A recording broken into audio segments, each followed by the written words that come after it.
Welcome to The French Time, where learning French becomes easy and fun. Bonjour et bienvenue. Aujourd'hui, on plonge dans un sujet fascinant, le vocabulaire des émotions, en français. Bonjour. Oui, et on va voir que c'est bien plus qu'une simple liste de mots. Exactement. On a l'impression que des mots comme cafard ou la fameuse différence entre aimer et aimer bien, ce sont des fenêtres. Des fenêtres sur une manière de ressentir les choses un peu différemment. C'est ça, l'objectif, c'est pas juste de mémoriser, c'est de comprendre l'ADN de chaque mot. Pourquoi on dit ravi et pas juste content? Quelle est l'intensité derrière? C'est ça. Le but, c'est que ça devienne un outil, un vrai outil de connexion. Voilà, pour que ça soit vivant. Parfait. Alors, on commence par la base. La joie. Tout le monde connaît « je suis heureux », bien sûr. Le grand classique. C'est dans les détails que ça devient intéressant. Par exemple, la source parle de « je suis content ». On l'entend tout le temps, celui-là. C'est la petite joie du quotidien, c'est ça? C'est tout à fait ça. Content, c'est le couteau suisse de la joie. Il marche partout. Mais il y a des niveaux. Si on est invité quelque part, dire « je suis content d'être ici », c'est bien.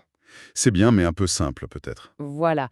Alors que je suis ravie d'être ici, ça ajoute tout de suite une chaleur, une formalité un peu plus grande. Ça montre un plaisir plus intense. Et au-dessus de ravi, il y a enchanté, c'est ça? Pour les présentations. Oui, enchanté ou enchanté, c'est très élégant. Justement, enchanté.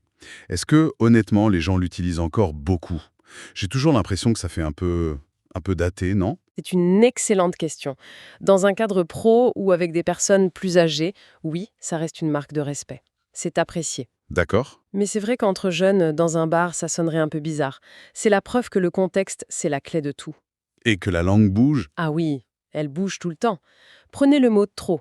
À l'origine, c'est négatif. Trop de sucre. Aujourd'hui, un jeune qui dit « je suis trop content », il exprime le maximum de la joie. Oui, c'est devenu comme super ou hyper. Exactement. Et j'adore les expressions plus imagées qu'on trouve dans les sources. Je suis aux anges ou je suis au 7e ciel. Là, on n'est plus dans la description, on est... On est dans la métaphore, on flotte. C'est ça, on flotte de bonheur. Et cette idée d'échelle, d'intensité, on la retrouve aussi de l'autre côté du spectre, pour la tristesse. Oui, et de manière peut-être encore plus poétique. Alors oui, il y a le simple « je suis triste », mais il y a une expression qui pour moi est tellement française. J'ai le cafard. Ah, celle-là, indispensable, il faut vraiment la maîtriser. On peut la répéter lentement pour bien la sentir. J'ai le cafard. Ce qui est fascinant avec cette expression, c'est que ça décrit un état très particulier. Ce n'est pas une dépression clinique, c'est une mélancolie. Le blues du dimanche soir. Voilà, le blues du dimanche soir, la déprime quand il pleut depuis 3 jours. C'est presque une cohabitation avec ce sentiment. Il est là, le cafard. Et il y en a d'autres, hein. J'ai le moral à zéro. Très visuel, ça. On imagine la jauge d'énergie complètement vide. Absolument. Mais ma préférée, je crois, c'est « j'ai le cœur gros ». Ah oui, c'est très touchant. On sent le poids physique de la tristesse, la boule dans la gorge, juste avant de pleurer. Donc d'énergie et le chagrin. Et elle fait aussi la différence entre l'émotion passagère « je suis triste » et un état bien plus profond « je suis malheureux » ou « malheureuse ». Le poids des mots n'est pas du tout le même. Pas du tout. Et cette précision, on la retrouve pour des émotions plus volcaniques, comme la colère. On part de « je suis en colère ». Et ensuite, on a tout un nuancier. On peut être juste un peu agacé ou énervé par un petit bruit. Ça m'énerve. Et probablement dans le top 5 des phrases prononcées en France chaque jour. Ah, je pense, oui. Et un cran au-dessus, on est fâché. Souvent fâché contre quelqu'un. Ça implique une relation. D'accord, c'est plus personnel. Et puis, tout en haut de l'échelle, on est furieux, furieuse, ou même une expression très forte, hors de moi. Attendez, hors de moi.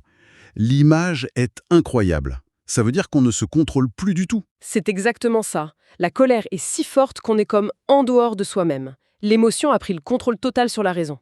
C'est à utiliser avec précaution alors. Oui, ça décrit vraiment un état de crise. Et puis, bien sûr, il y a les expressions plus familières. J'en ai marre. Un classique absolu. Le cri du cœur quand on est à bout d'une situation. Et sa version un peu plus jeune, ça me saoule. Très courant aussi. Ce sentiment de perte de contrôle, on le retrouve un peu avec la peur. On commence avec « j'ai peur Oui, mais là aussi, il y a des degrés et des distinctions importantes. On peut avoir peur d'un truc précis. J'ai peur des araignées. Dans ce cas, on peut dire qu'on est effrayé. » ou « terrifié » si c'est extrême. Voilà. Mais il y a aussi l'anxiété, cette inquiétude plus diffuse qui flotte. Et là, le français a d'autres mots. Je suis inquiet, anxieux, stressé. Ce n'est pas une menace directe, c'est une préoccupation. Comme je suis inquiet pour ma grand-mère. La nuance est essentielle. Elle est cruciale. Et pour une bonne frousse, dans le langage de tous les jours, on a j'ai la trouille, Oui. Ou le plus récent, ça me fait flipper. qui vient de l'anglais to flip out d'ailleurs. C'est marrant comme la langue absorbe des choses. Elle est vivante, c'est ce qui est beau. Et s'il y a bien un domaine où elle est particulièrement vivante et parfois piégeuse, c'est celui de l'amour. Ah, le verbe aimer, un vrai champ de mine pour ceux qui apprennent le français. Je me souviens d'une erreur mémorable. Racontez. Au début, je voulais dire à ma mère d'accueil que je l'appréciais beaucoup. Le « je vous aime » qui est sorti a créé un certain flottement au dîner. Ah oui, je vois très bien, bah oui. C'est l'anecdote parfaite. J'aime le chocolat, c'est I like chocolate. J'aime mon mari, c'est I love my husband. Le contexte fait tout. Comment on fait pour être clair alors? Pour le romantisme, sans aucun doute, c'est je suis amoureux d'eux ou amoureuse d'eux. Là, c'est limpide. Et pour l'affection amicale, la formule magique, c'est je t'aime bien. Ce petit mot bien change tout. C'est le mot qui sauve. C'est le mot qui sauve, absolument. Un ami anglais a dit à sa belle-mère « Je vous aime beaucoup », en pensant être très poli. Le silence qui a suivi était assourdissant. On ne le répétera jamais assez.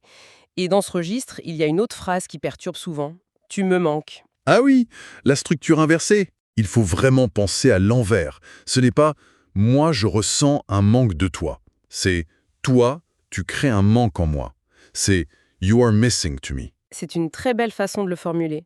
Et parfois, il n'y a pas besoin de grandes déclarations. Un simple « je pense à toi », ça peut être si touchant. C'est vrai. Ou « je t'adore ». C'est fort, mais plus flexible que « je t'aime », non? Oui, beaucoup plus flexible.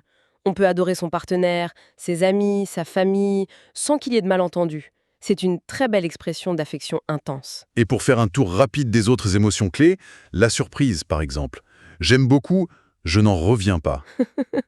C'est une super expression. Ça traduit un étonnement si grand qu'on a du mal à revenir à la réalité. On est un peu sorti de soi. C'est un bon parallèle avec « hors de moi » pour la colère. Les émotions fortes nous sortent de notre état normal. C'est pareil pour la honte. Ah oui, la honte. On a l'embarras léger, je suis gêné, et puis il y a la honte profonde, j'ai honte. Et l'expression ultime, je suis mort de honte. C'est une forme de disparition de soi. Et la langue connecte souvent ça au corps, non? Toujours.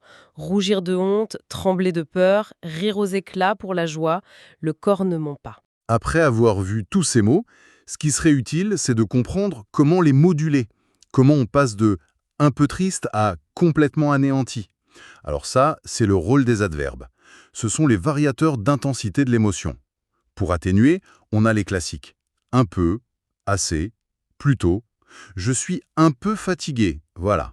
Et pour intensifier, très, vraiment, tellement, complètement. Et le fameux trop positif, bien sûr. Entre un peu fatigué et complètement épuisé, le message n'est pas du tout le même. Et ce n'est pas seulement le verbe être, on a vu ressentir, éprouver, qui est plus formel, et surtout, le verbe avoir, il est partout, il est crucial. On ne peut pas dire « je suis peur », c'est l'erreur classique. Il faut avoir ce réflexe. J'ai peur, j'ai honte, j'ai le cafard. On a ces émotions, c'est un automatisme à prendre. Un automatisme fondamental. Et un autre élément central de ce langage, c'est le mot « cœur ». Il est au centre de tout. Ah oui, avoir le cœur brisé, bien sûr. Mais aussi apprendre par cœur. Faire quelque chose de bon cœur. Ou à l'inverse, quand on n'a pas envie, le cœur n'y est pas. C'est vraiment le siège symbolique des sentiments. Tout ça nous donne des outils pour parler de nous, mais une conversation, c'est à deux. Comment on demande à l'autre comment il se sent, de manière naturelle? Le plus simple, c'est « comment te sens-tu » ou si on voit que quelque chose cloche, un « qu'est-ce qui ne va pas » ou « est-ce que ça va » peut ouvrir la porte. Et savoir répondre est tout aussi important. Essentiel. Une phrase comme « je suis là pour toi », ça peut tout changer. Parfois, il n'y a rien d'autre à dire. L'écoute est aussi importante que la parole. Et pour pratiquer tout ça, les conseils de la source sont assez clairs. Tenir un petit journal. Oui, écrire chaque soir une phrase sur comment on s'est senti dans la journée. C'est un super exercice. Regarder des films en VO pour voir les expressions en contexte. Et surtout, oser. Oser pratiquer avec des amis, se lancer. Le conseil le plus important étant peut-être d'arrêter de traduire mot à mot. Ah, ça c'est la règle d'or. Il faut accepter que chaque langue a sa propre carte des émotions. Apprendre le français, c'est accepter d'utiliser cette carte-là. Ce voyage dans le vocabulaire des émotions était vraiment éclairant. On voit que s'exprimer, c'est plus qu'une liste de mots, c'est une question de ton, de culture. De contexte, dire j'ai le cafard, ce n'est pas juste traduire I feel blue, c'est adopter une posture culturelle face à la mélancolie. C'est tout à fait ça. Et si un message à retenir, c'est de ne pas avoir peur. Il ne faut pas avoir peur de partager ce qu'on ressent, même si ce n'est pas parfait. L'authenticité avant la perfection. Toujours. L'authenticité d'une émotion, même avec une petite erreur, créera toujours plus de liens qu'une phrase parfaite mais vide. C'est par la pratique que ces mots deviendront vraiment les vôtres. Et pour conclure, une petite réflexion. Notre source mentionne que les Français sont assez expressifs, et ça mène à une question qui dépasse la langue. Explorer ce vocabulaire, c'est aussi apprendre à lire une culture. Alors la prochaine fois, dans une conversation en français, essayez ça. Quelle émotion, même toute petite, chez vous ou en face, pourriez-vous nommer ? Pas juste pour parler, mais pour voir si, en posant le mot juste, on n'arrive pas à créer une connexion un peu plus profonde.